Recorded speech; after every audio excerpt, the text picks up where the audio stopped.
शुभमन गिल ने जब 26 रन बनाए तो तमाम इंडियन क्रिकेट फैंस के जहन में सवाल आया कि यार जिस गिल पर हमने अपना दिल बरसा रखा था वो इतना ज्यादा फ्लॉप कैसे हो जाता है, और क्या शुभमन गिल को राहुल द्रविड़ जरूरत से ज्यादा मौके नहीं दे रहे।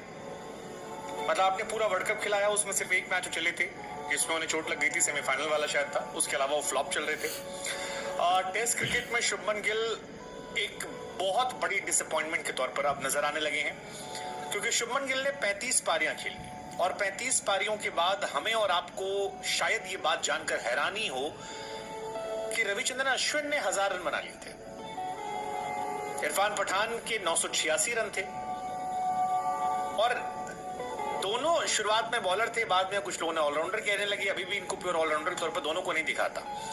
लेकिन शुभमन गिल जो टॉप ऑर्डर के बल्लेबाज हैं, ओपनिंग करते थे अब तक और अब पहली बार फर्स्ट डाउन खेल रहे हैं, ये अब तक 35 पारियों के बाद सिर्फ 994 रन बना पाए। और यही सवाल शुरू हो गया कि क्या शुभमन गिल इंडिया के बाहर या फ्लैट पिचेस के बाहर बहुत ही एवरेज प्लेयर है, क्योंकि साल 2023 में उनका एवरेज इंडिया में 58 का रहा है।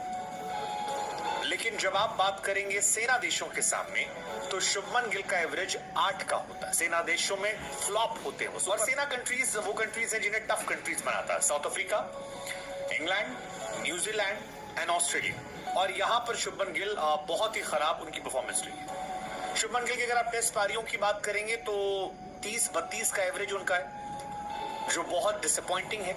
वो तो जाहिर सी बात है 1000 रन नहीं बने तो बने नहीं है। लेकिन ऑस्ट्रेलिया के सामने शुरुआत में अगर उनकी पारी हटा दें 91 रन की, तो फिर ज्यादातर मैचेस में फ्लॉप रहे हैं। 91, 7, 31, 35, 45, 2, 26 ये उनका रहा है। इंग्लैंड के सामने और खराब रहे हैं, 0, 15, 11, 14, 0, 50 और 29 ये उनकी परफॉर्मेंस रही है होम में।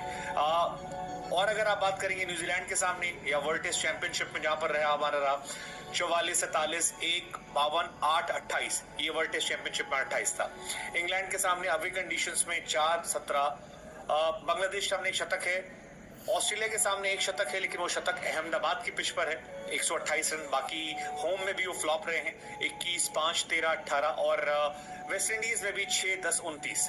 अब सवाल ये कि क्या यार किसी और प्लेयर को इतने मौके मिलते।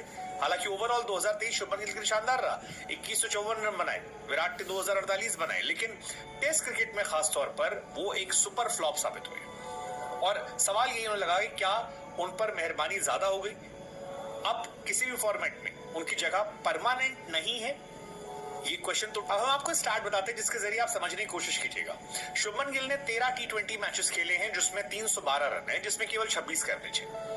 आई एम श्योर 26 का एवरेज जो है वो कहीं से कमाल का एवरेज नहीं है, खासतौर पर जब विराट या रोहित जैसे प्लेयर जिनके एवरेज ठीक ठाक है, विराट कम से कम 46 के ऊपर है। टेस्ट क्रिकेट में जहां पर लोगों के 55-60 के एवरेज होते हैं, वहां पर शुभमन गिल 35 पारियों में 3 बार नॉट आउट रहे हैं, 994 रन है, 128 हाईएस्ट है, 31 का एवरेज है, और स्ट्राइक रेट 58 का है, 2 शतक है, दोहरा शतक एक भी नहीं है, 4 अर्धशतक है। ये उनका स्टार्ट ओवरऑल रहा है, जो कहीं से भी वर्ल्ड क्लास तो नजर नहीं आता है कि वो एक वर्ल्ड क्लास प्लेयर है। और इसके बाद ही तमाम लोगों ने लिखना शुरू कर दिया कि नागपुर की पिच ना हो, अहमदाबाद की सड़क ना हो, फुल टॉस बॉलर ना हो, या आईपीएल ना हो, तो शुभमन गिल जो है वो प्रिंस नहीं होते। हालांकि मेरा अभी भी मानना है शुभमन बहुत टैलेंटेड हैं, उनके हमने टैलेंट देखे हैं, उनके शॉट देखे हैं। गाबा में उनकी 91 की जो पारी थी मुझे वो बहुत पसंद आई थी, मैंने काफ़ी एडमायर किया था। आईपीएल के बाद मेरी एक्सपेक्टेशंस का लेवल उनसे बहुत ज़्यादा बढ़ गया था। वर्ल्ड कप में मैं उन्हें एक परफॉर्मर के तौर पर देख रहा था, और यहाँ पर सर आंखों पर उन्हें बिठा कर ले जा रहे थे। लेकिन ये हैरानी की बात है कि शुभमन गिल ने लगातार डिसअपॉइंट किया है और अपने दम पर वो मैचेस नहीं जिता पा रहे। और जब आपकी तुलना विराट, बाबर जैसे खिलाड़ियों से हो और ये परफॉर्मेंस हो, तो फिर डिसअपॉइंटमेंट का लेवल जो है वो बहुत बड़ा हो जाता है कि आप में नहीं है, या फिर है तो आप उस बात को दिखा नहीं पा रहे हैं, क्योंकि ये स्टैट आप जस्टिफाई नहीं कर सकते कि आप 35 पारियों के बाद अश्विन या इरफान पठान से कंपटीशन करो। अश्विन आपसे आगे हो, इरफान पठान आपसे गिने चुने रन पीछे हो। मतलब ये नहीं पॉसिबल हो सकता है। और आप वर्ल्ड टेस्ट चैंपियनशिप के दोनों फाइनल आप देख लीजिए, पहली बार दूसरी बार दोनों बार शुभमन गिल फ्लॉप रहे। वर्ल्ड कप फाइनल देख लीजिए, वहां पर शुभमन गिल फ्लॉप रहे। सो बड़े मैचेस में तो खासतौर पर शुभमन जो है वो फ्लॉप रहते हैं, और ये अपने आप में एक बड़ी वजह है। शुभमन गिल 34-35 पारियों में 10 बार ऐसा हुआ है जब सिंगल डिजिट में आउट हुए हैं, और ये सिंगल डिजिट में बहुत ज्यादा है। रोहित शर्मा 42 पारी में 4 बार केवल हुए हैं, शुभमन गिल 34 पारी में 10 बार हो गए। और